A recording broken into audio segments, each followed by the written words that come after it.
Why are 90% of heads of state and 80% of legislators men, right? I'm surprised by that number too. Only 27 countries in the world have a female head of state. That's out of 195, depending on whose number you take for the amount of countries. In our day-to-day job, there's only a 30% chance that your leader or boss is a woman. Is this because of sexism and unsubstantiated belief that women are worse leaders than men? Or are women just worse leaders than men? You won't find many people that try to find a balanced, nuanced view to issues like these. You either think that people are hateful bigots and are purposely trying to keep women out of power, perhaps even asking the question, are women worse leaders than men, being as offensive? Or you think it's just human nature and that's just how things are supposed to be? Well, I might get canceled by looking into whether or not there's something inherent about this issue, but let's see what the research, the science, and the data has to say in order for us to figure out if women are actually worse leaders. We'll explore 5 angles: history, sexism, personality, leadership aspirations, and even biology. Yes, periods included.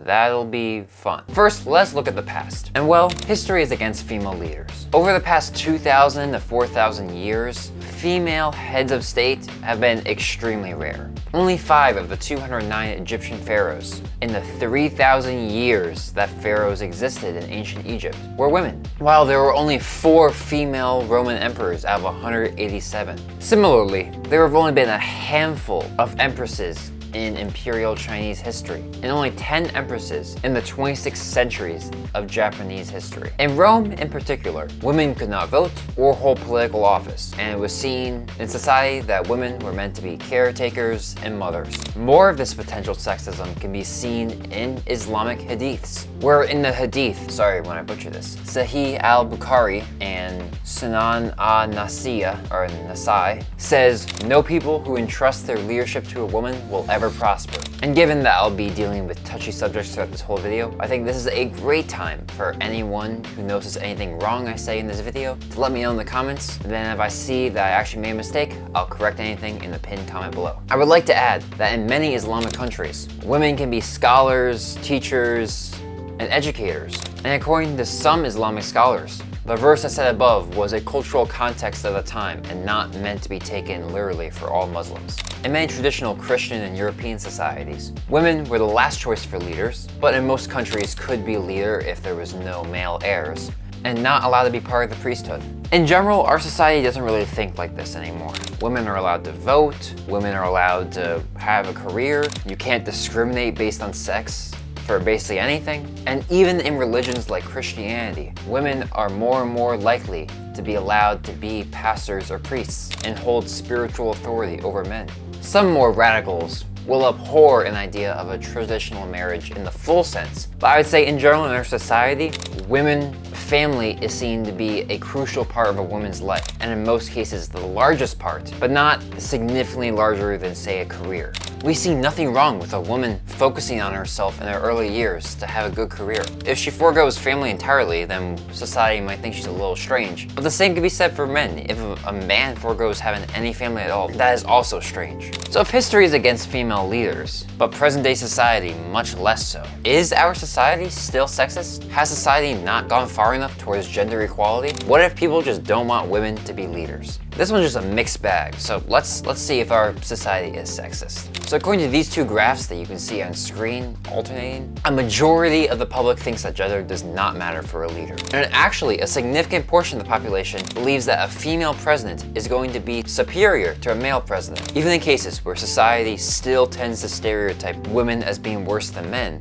for example, working well under pressure, people still think that a female president would be better. Of course, there's probably some politics going on here, because a large portion of the citizens both think that having a female president is important, good, and something the country needs to do. So these citizens may either be saying this as a way of propaganda, or because they don't necessarily believe that women are better, but that the country needs at least one female president to show equality. And then at the same time, people who disagree with women being equal or better leaders are less likely to admit it. Of course, this is anonymous, not for the public eye, but these could still potentially have effects on the data. I think it's really interesting though that not even as much as party, but this data is skewed based on gender. For instance, if you look at the graph here on screen, you can see that Democratic men are actually less likely to say that women would be better at working well under pressure than Republican women. And of course, Democratic women ticked both the boxes and so they are far more likely to say that a female president would be better than a male president at basically everything. But then from the same exact poll, I don't know if it's something with the questioning being weird or something, you have 45% of participants admitting that generally speaking,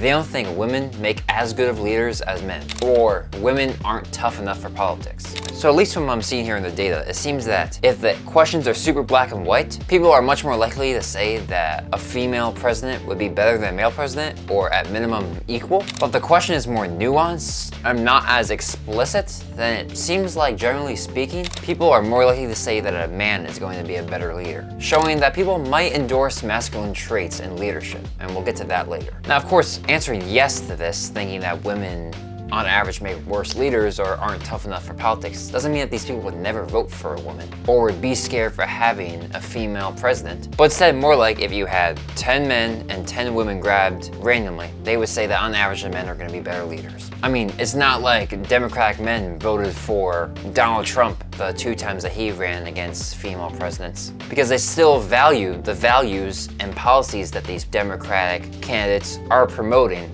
more than the gender that they happen to be.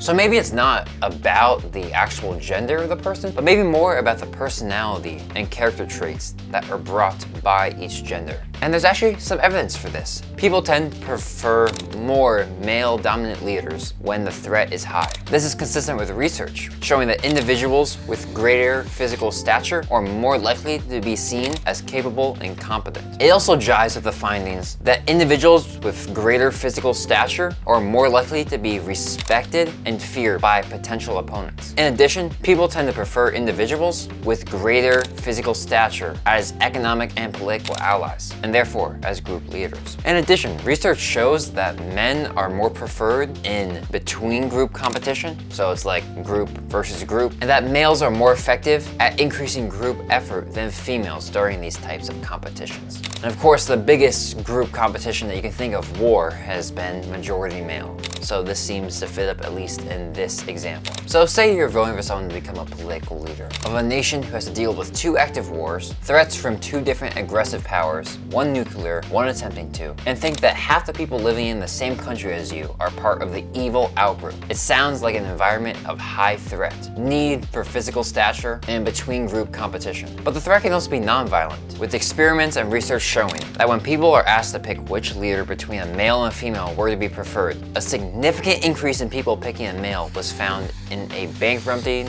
versus profitable company, and a nation in war versus not in war. So even before a more dire situation was described, people preferred a male leader. Subjects preferred a female leader in only one situation, which was a strong economy versus a weak economy, with subjects picking a female senator 51.5 to 48.5 during a time of strong economy. So that might explain for some of the problems, but what if women just don't want to be leaders as much as men do? That may seem a little offensive and a little crazy, but there's actually some evidence for this. Researchers assessed 174 studies from the 1960s to 2020, representing more than 138 study participants. They found, although the overall gap was very small, that men aspired to be leaders more than women. And the effect got greater and greater of each level of leadership as more and more women aspired less to be a leader. Basically, if you have 100,000 men and 100,000 women, and 80% of the men drop out and 85% of the women drop out at each leadership level. These are numbers I just pulled out of my bosom, so I mean, don't take them too literal or anything. Within 5 levels of these percentages, there are 4 times as many women as there are men in contention.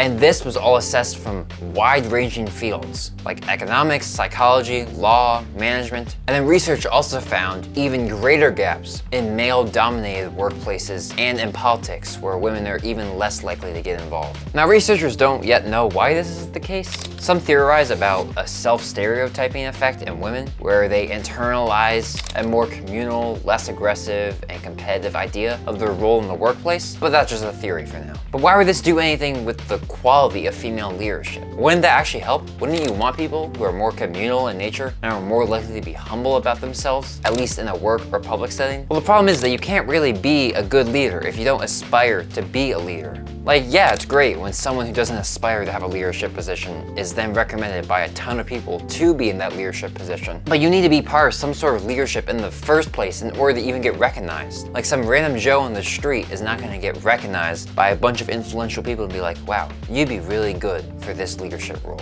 For example, one of my state senators never planned on being a senator, but worked as a teacher for 20 years, and then got told by people in all walks of life that he would be great as a senator. And then he got elected. But he was only able to do that by being in a leadership position in a school for 20 years. All right, this next section is gonna be a little uncomfortable. But I think we'd be lying if we weren't at least a little curious about what science and the research has to say about this. This part is very complex, so I can definitely be wrong about something, so make sure to check the pinned comment if I annoy you at any point. So we start off with an experiment in 2016 that found that women are as technically rational in their choice behavior as their male counterparts at all phases of the menstrual cycle. However, women are more likely to choose risky options that can lead to potential losses while ovulating. From these findings, the researchers said that ovulating women are more effective at maximizing expected value than other groups in an economic setting.